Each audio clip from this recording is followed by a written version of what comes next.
Salut, c'est le prof d'histo. Dans cette vidéo, nous allons voir les images histologiques d'un histiostofibrome ou dermatofibrome de grande taille ou communément appelé histiostofibrome géant. Donc, cette lésion siégée sur le membre inférieur, c'est un site de prédilection des histiostofibromes de grande taille. La définition de l'histiostofibrome vous a été rappelée dans plusieurs autres vidéos. Cet exemple-ci, c'est juste pour vous donner les clés diagnostiques pour diagnostiquer cette tumeur conjonctive lorsqu'elle présente des caractéristiques un peu plus inhabituelles comme la taille, cette taille pouvant entraîner des remaniements qui vont modifier son architecture ou son stroma et donc vous aiguiller à tort vers un autre sous-type de tumeur conjonctive. Donc à faible grandissement, cette lésion va prendre plus de place dans le derme, le déformer, avec souvent une silhouette exophytique, botryoïde, avec un aspect endome. L'épiderme, comme il est déformé par cette prolifération, va moins présenter l'aspect hyperplasique habituellement identifiable, mais si vous mettez dans un plan de coupe qui permet de comparer l'épiderme normal adjacent et l'épiderme associé à cet histiostofibrome, vous verrez aisément que l'épiderme associé à l'histiostofibrome est hyperplasique comparativement à celui qui est à distance. Donc il existe quand même un certain degré d'hyperplasie épidermique associé, parfois lié à des foyers hyperplasiques folliculaires qui peuvent mimer du carcinome basocellulaire, c'est pas le cas ici, ou de l'hyperpigmentation basale. La définition d'histiostofibrome, c'est qu'une tumeur conjonctive liée à des cellules accompagnées d'un riche micro-environnement. Ce micro-environnement est polymorphe et associe du collagène, des cellules fibro-histiocytaires, souvent riches en hémosidérine, et des cellules tumorales qui sont conjonctives et dispersées dans ce maelstrom cellulaire, donc elles sont difficiles à identifier.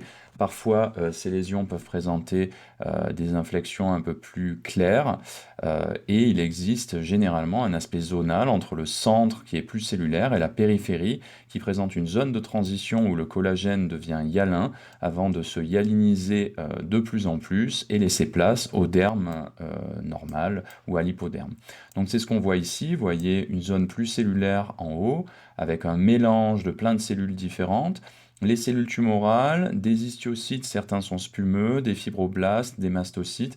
C'est un sacré mélange et il est difficile de faire la part des choses et de vous dire exactement qui sont les cellules tumorales parmi toutes ces cellules. Des aspects assez caractéristiques de l'histiostofibrome sont ces cellules qui présentent un cytoplasme parfois chargé d'hémosidérine.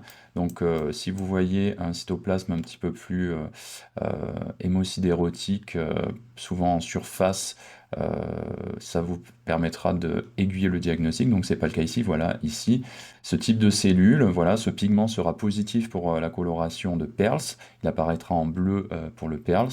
C'est lié à des phénomènes de micro-saignement à l'intérieur de la lésion. Quand ces phénomènes sont vraiment prépondérants, on parle d'histiostofibrome anévrismal.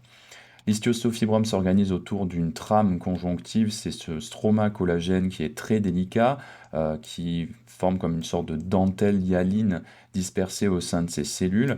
Et puis il y a des cellules d'accompagnement, des lymphocytes, parfois des plasmocytes, et des histiocytes qui sont parfois spumeux, parfois normaux.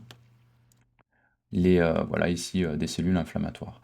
Donc ce stroma est toujours présent lorsqu'il y a une disparition du stroma entre les cellules et que les cellules perdent ce micro-environnement et deviennent monotones, donc lorsqu'on ne voit plus qu'un seul type cellulaire et lorsqu'il n'y a plus de stroma qui sépare les cellules les unes aux autres, lorsque les cellules deviennent tassées et monotones, c'est la définition de l'histiostofibrome cellulaire. Donc là, on voit que les cellules sont toutes différentes les unes des autres et qu'il y a toujours du stroma d'accompagnement autour des cellules, donc on est encore dans le cadre d'un histiostofibrome normal.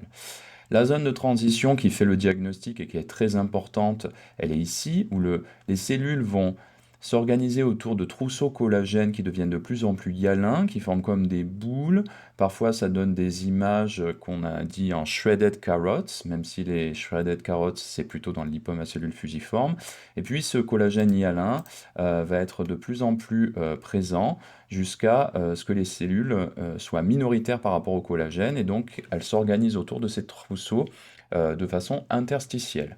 Donc là, on est dans la zone de transition de l'histiostofibrome. C'est cette zone qui vous permet de faire le diagnostic pour les lésions qui sont de diagnostic difficile. Donc on on recherche ces images de trousseaux de collagène hyalinisé associés à un infiltrat histiocytaire interstitiel. C'est cette zone qui sera rehaussée par le CD34 si on fait les immunohistochimies. Et puis ce collagène devient de plus en plus dépeuplé jusqu'à être en continuité avec le tissu dermique environnant.